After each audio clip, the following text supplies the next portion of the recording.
Swimming ಪೂಲ್ನಲ್ಲಿದ್ದ ವ್ಯಕ್ತಿ ತನ್ನ ಸೆಕ್ರೆಟರಿಗೆ ಒಂದ್ ವಾರದಲ್ಲಿ ಟೈಗರ್ ಬಗ್ಗೆ ಎಲ್ಲಾ ಡೀಟೇಲ್ಸ್ ಬೇಕು ಅಂತ ಹೇಳ್ತಿದ್ರೆ, ಈ ಕಡೆ ರಿಯೂನಿಯನ್ ಫಂಕ್ಷನ್ ಅಲ್ಲಿ ಸಾಮ್ರಾಟ್ಗೆ ಅವನ್ ಕ್ಲಾಸ್ಮೇಟ್ಸ್ ಅವಮಾನ ಮಾಡೋದಕ್ ಶುರು ಮಾಡಿದ್ರು. ಆದ್ರೂ ಸಾಮ್ರಾಟ್ ಆದಷ್ಟು ಕಾಮಾಗಿರೋದಕ್ ಟ್ರೈ ಮಾಡ್ತಾ ಮನ್ಸಲ್ಲೇ, ನನ್ನ ಮಕ್ಕಳಿಗೆ ಒಂದ್ ಗತಿ ಕಾಣಿಸ್ತಿದ್ದೆ, ಬಟ್ ನಾನು ಈ ಪಾರ್ಟಿಲಿ ಇನ್ನೂ ಸುಮಾರು ಹೊತ್ತಿರ್ಬೇಕು. ಸುಮ್ಮನೆ ಗಲಾಟೆ ಮಾಡ್ಕೊಂಡು ಅದ್ ಸಾನಿಯನ್ ಫ್ಯಾಮಿಲಿ ಗೊತ್ತಾದ್ರೆ ಆಮೇಲೆ ಕಷ್ಟ ಪಡ್ಬೇಕಾಗಿರೋದು ನಾನೇ. ಅದ್ರಲ್ಲೂ ನಮ್ ಕತ್ತೆ ಕಿರ್ಚಾಡೋದನ್ನೆಲ್ಲ ಕೇಳಿಸ್ಕೊಳ್ಳೋ ಕರ್ಮ ಯಾಕ್ಬೇಕು ಅಂತ ಶರ್ಮಿಳನ ನೆನೆಸ್ಕೊಂಡು ಸುಮ್ನಾದ.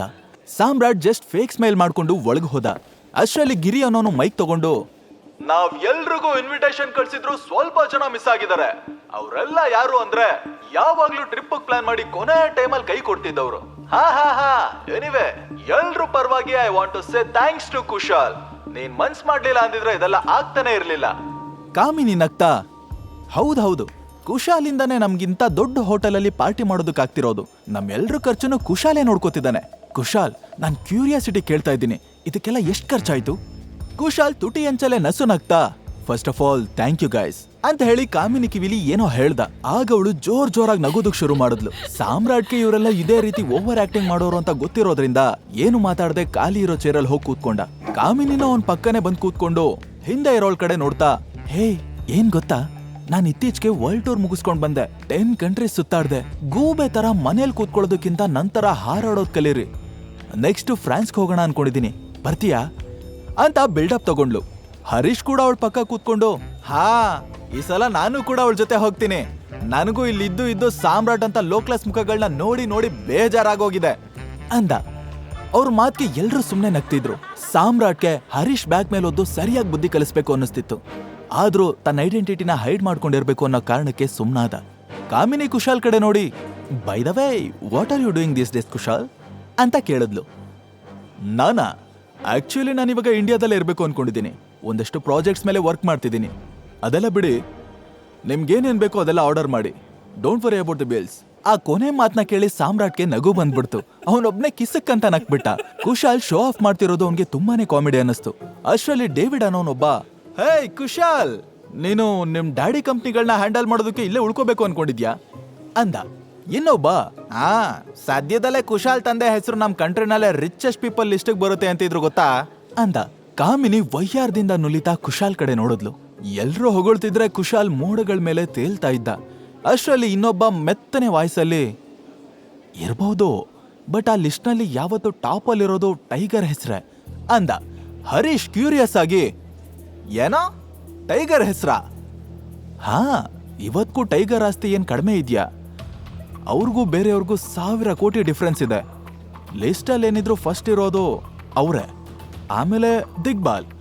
ಕಾಮಿನಿ ಕುಶಾಲ್ನ ಇಂಪ್ರೆಸ್ ಮಾಡ್ಬೇಕಾಗಿತ್ತು. ಸೊ ಅವಳು ಜೋರಾಗಿ, ಅದೆಲ್ಲ ಬಿಟ್ಟಾಕಿ, ಆಕ್ಚುಲಿ ಇಲ್ಲಿ ಕುಶಾಲೇ ರಿಚೆಸ್ಟ್ ಬಾಯ್ ಅಂದ್ಲು. ಆಗ ಎಲ್ರೂ ತಮ್ಮಲ್ಲೇ ಏನೇನೋ ಮಾತಾಡ್ಕೊಳ್ಳೋದಕ್ ಶುರು ಮಾಡಿದ್ರು. ಬಟ್ ಯಾರು ಜೋರಾಗಿ ಹೇಳ್ತಿರ್ಲಿಲ್ಲ.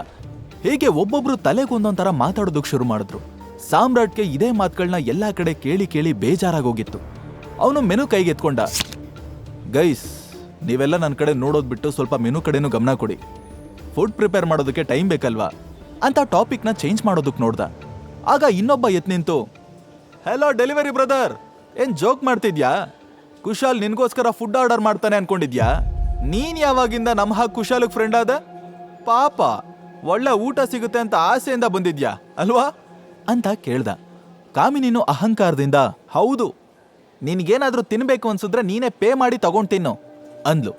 ಕುಶಾಲ್ ಕೈ ಮುಂದೆ ಮಾಡಿ, ಹೇ ಕಾಮಿನಿ, ಯಾಕೆ ಹಾಗೆ ಮಾತಾಡ್ತಿದ್ಯಾ? ರಿಯೂನಿಯನ್ ಪಾರ್ಟಿಗೆ ಬಂದ್ಮೇಲೆ ಊಟ ಮಾಡದೇ ಇರೋದಕ್ಕಾಗತ್ತಾ? ಅದಕ್ಕೆಲ್ಲ ಸೆಪ್ರೇಟ್ ಆಗಿ ಅವನೇ ಪೇ ಮಾಡೋದಕ್ಕಾಗತ್ತಾ? ಹೇ Samrat, don't worry man, I will pay your bill too. ಏನ್ ಬೇಕೋ ಅದನ್ನ ಆರ್ಡರ್ ಮಾಡು. ಕಾಮಿನಿ ನಗ್ತಾ, wow Kushal, you are so sweet. But ಏನೇ ಆಗ್ಲಿ, ಅವನ್ ಬಿಲ್ನ ನೀನ್ ಪೇ ಮಾಡೋದಕ್ ನಾನ್ ಬಿಡಲ್ಲ. ಅವನಿಗೂ ದುಡ್ದು ಲೈಫಲ್ಲಿ ನಿಂತರ ರಿಚ್ ಆಗ್ಬೇಕು ಅಂತ ಅನ್ನಿಸ್ಲಿ. ಇದನ್ನೆಲ್ಲ ಅವನು ಮೋಟಿವೇಶನ್ ಆಗಿ ತಗೊಳ್ಳಿ ಬಿಡು. ಹೋದ್ ಕಡೆ ಎಲ್ಲ ಫ್ರೀಯಾಗಿ ತಿಂದು ಎದ್ ಬಂದ್ರೆ ಲೈಫ್ ತುಂಬಾ ಈಸಿ ಆಗ್ಬಿಡುತ್ತೆ. ಆಗ ವೀಣಾ ಅನ್ನೋಳು, ಗಾಯ್ಸ್ ನಾವೆಲ್ಲ ಫ್ರೀಯಾಗಿ ಊಟ ಮಾಡ್ತೀವಿ ತಾನೆ, ಅವ್ನು ಒಬ್ಬನ್ಗೆ ಯಾಕೆ ಸಪ್ರೇಟ್ ರೂಲ್ಸು? ಇದೆಲ್ಲ ಚೆನ್ನಾಗಿರಲ್ಲ ಅಂದ್ಲು. ಅವಳಿಗೆ ಎಲ್ರೂ ಸಾಮ್ರಾಟ್ನ ಆಡ್ಕೊಳ್ತಿರೋದು ಇಷ್ಟ ಆಗ್ತಿರ್ಲಿಲ್ಲ. ಆದ್ರೆ ಕಾಮಿನಿ ಮಾತ್ರ ಅದು ಇದು ಹೇಳ್ತಾ ಅವನ್ಗೆ ಅವಮಾನ ಮಾಡ್ತಾನೆ ಇದ್ಲು. ಕುಶಾಲ್ ಸ್ಟೈಲ್ ಆಗಿ ಜೇಬ್ ಒಳಗಡೆ ಕೈ ಹಾಕೊಂಡು, ಲೀವ್ ಇಟ್ ಕಾಮಿನಿ, ಸುಮ್ನೆ ಯಾಕಿಷ್ಟು ಚಿಕ್ಕ ವಿಷಯನ ದೊಡ್ಡದ್ ಮಾಡ್ಬೇಕು, ನಾನೇ ಪೇ ಮಾಡ್ತೀನಿ ಅಂದ. ಓಕೆ ಕುಶಾಲ್, ಹಾಗಿದ್ರೆ ಸಾಮ್ರಾಟ್ ಎಲ್ರೂ ಮುಂದೆ ನನಗೆ ಥ್ಯಾಂಕ್ಸ್ ಹೇಳಬೇಕು. ಅಂದ್ಲು. ಇವಾಗ ಎಲ್ರೂ ಕಣ್ಣು ಸಾಮ್ರಾಟ್ ಮೇಲಿತ್ತು. ಇವನ್ ಥ್ಯಾಂಕ್ಸ್ ಹೇಳ್ತಾನೆ ಅಂತ ಎದುರು ನೋಡ್ತಾ ಇದ್ರು. ಆದ್ರೆ ಸಾಮ್ರಾಟ್ ಫುಲ್ ಆಟಿಟ್ಯೂಡ್ ಇಂದ ಎದ್ದು ನಿಂತ್ಕೊಂಡು, ವೇಟ್ ಎ ಮಿನಿಟ್, ನನ್ಗೋಸ್ಕರ ಯಾರು ಪೇ ಮಾಡ್ಬೇಕಾಗಿಲ್ಲ. ಇನ್ಫ್ಯಾಕ್ಟ್ ಎಲ್ರ ಬಿಲ್ಲನ್ನು ನಾನೇ ಪೇ ಮಾಡ್ತೀನಿ. ನಿಮ್ಗೇನ್ ಬೇಕೋ ಆರ್ಡರ್ ಮಾಡಿ ಅಂದ್ಬಿಟ್ಟ. ವಾಟ್? ಏನ್ ಜೋಕ್ ಮಾಡ್ತಿದ್ಯಾ ಬ್ರದರ್? ಹಾ, ಇದನ್ನೇನ್ ಫುಟ್ಪಾತ್ ಮೇಲಿರೋ ಹೋಟೆಲ್ ಅನ್ಕೊಂಡಿದ್ಯಾ? ಅಲ್ಲ, ನಿನ್ಗೇನ್ ಹುಚ್ಚ? ಕುಶಾಲ್ಗೆ ಒಂದ್ ಥ್ಯಾಂಕ್ಸ್ ಹೇಳಿದ್ರೆ ಏನಾಗ್ಬಿಡುತ್ತೆ? ಇಷ್ಟೊಂದು ಡ್ರಾಮಾ ಎಲ್ಲ ಬೇಕಾ? ಏಯ್, ಯಾರೋ ಅವನು ನಿಮ್ ಬಾಸು?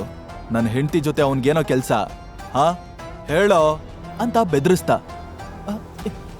ಅವರು ಡಾನ್, ನಮ್ ಬಾಸ್. ಆ ಹುಡುಗಿ ನಿಮ್ ಹೆಂಡತಿ ಅಂತ ನಮಗ್ ನಿಜವಾಗ್ಲೂ ಗೊತ್ತಿರ್ಲಿಲ್ಲ ಸರ್.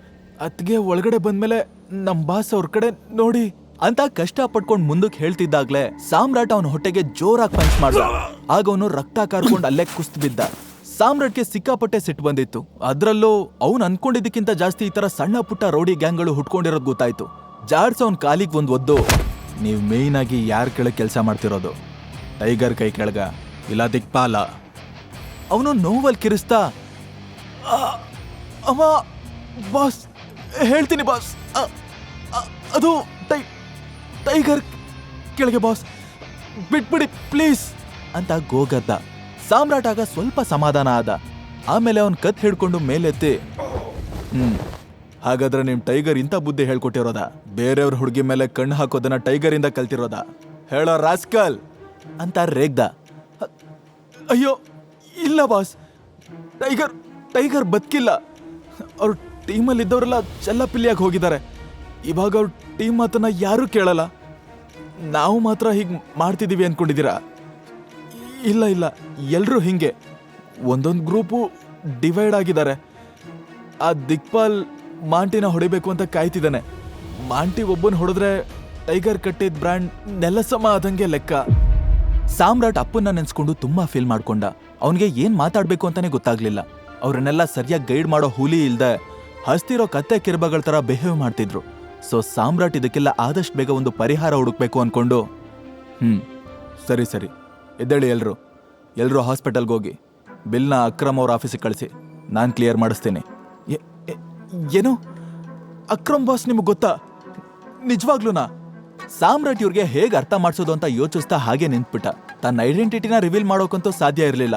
ಸೊ ಅವನು ಥಿಂಕ್ ಮಾಡಿ, ಹಾ, ಆಕ್ಚುಲಿ ಟೈಗರ್ ಟೀಮಲ್ಲಿ ನಾನು ಕೂಡ ಒಬ್ಬ, ನಾನು ಮೆಂಬರ್ರೇ ಅಂದ. ಅವನು ತನ್ನ ತಂದೆ ಟೈಗರ್ ಸಾವ್ಗೆ ರಿವೆಂಜ್ ತಗೊಳ್ಳೋದಷ್ಟೇ ಅಲ್ಲ, ಹೇಗೆ ಛಿದ್ರ ಆಗಿರೋ ಸಾವಿರಾರು ಗುಂಪುಗಳನ್ನ ಮತ್ತೆ ಒಂದೇ ಟೀಮ್ ಮಾಡಿ ಅಲೈನ್ ಮಾಡಬೇಕು ಅನ್ಕೊಂಡ. ಅವನು ಟೈಗರ್ ಆಗೋಕೆ ಒಪ್ಕೊಂಡಿದ್ದಾನೆ ಅಂದ್ರೆ ಇದು ಅವನ ಕರ್ತವ್ಯನೇ ಅಲ್ವಾ? ಸಾಮ್ರಾಟ್ ಅವರನ್ನೆಲ್ಲ ಹಾಸ್ಪಿಟಲ್ ಕಳಿಸಿ ವಾಪಸ್ ಬಾರ್ ಕೌಂಟರ್ ಹತ್ರ ಬಂದ. ಆದ್ರೆ ಅಲ್ಲಿ ಎಲ್ಲಿ ನೋಡಿದ್ರು ಸಾನ್ಯಾ ಕಾಣಿಸ್ಲಿಲ್ಲ. ಅವನ ಹಾರ್ಟು ಟೆನ್ಷನ್ ಅಲ್ಲಿ ಜೋರಾಗಿ ಬಡ್ಕೊಳ್ದಕ್ ಶುರುವಾಯ್ತು. ಅವಳ ಜೊತೆ ಇದ್ದ ಗೂಂಡನ ನೆನಪು ಮಾಡ್ಕೊಂಡಾಗ ಅವನಿಗೆ ಇನ್ನೂ ಗಾಬರಿ ಆಯ್ತು. ಹಾಗಾದ್ರೆ ಸಾನ್ಯಾ ಎಲ್ಲಿ ಹೋಗಿದ್ದಾಳೆ? ಅವಳಿಗೆ ಏನಾದ್ರೂ ತೊಂದರೆ ಆಗಿದ್ಯಾ? ಇದೆಲ್ಲ ತಿಳ್ಕೊಳ್ಳೋದಕ್ಕೆ ಕೇಳ್ತಾ ಇರಿ ಟೈಗರ್ ರಿಟರ್ನ್ಸ್. ಈಗ ನೀವು ಪಾಕೆಟ್ ಎಫ್ಎಂ ನಲ್ಲಿರೋ ಎಲ್ಲಾ ಶೋಗಳನ್ನ ಈಸಿಯಾಗಿ ಕೇಳಬಹುದು. ಈಗಲೇ ಡೌನ್ಲೋಡ್ ಮಾಡಿ ಪಾಕೆಟ್ ಎಫ್ಎಂ ಮತ್ತು ಕೇಳಿ ದೇಶ ವಿದೇಶದಲ್ಲಿ ಫೇಮಸ್ ಆಗಿರೋ ಟೈಗರ್ ರಿಟರ್ನ್ಸ್ ಅನ್ನೋ ಮೈ ನವಿರೇಳಿಸೋ ಕಥೆಯನ್ನ.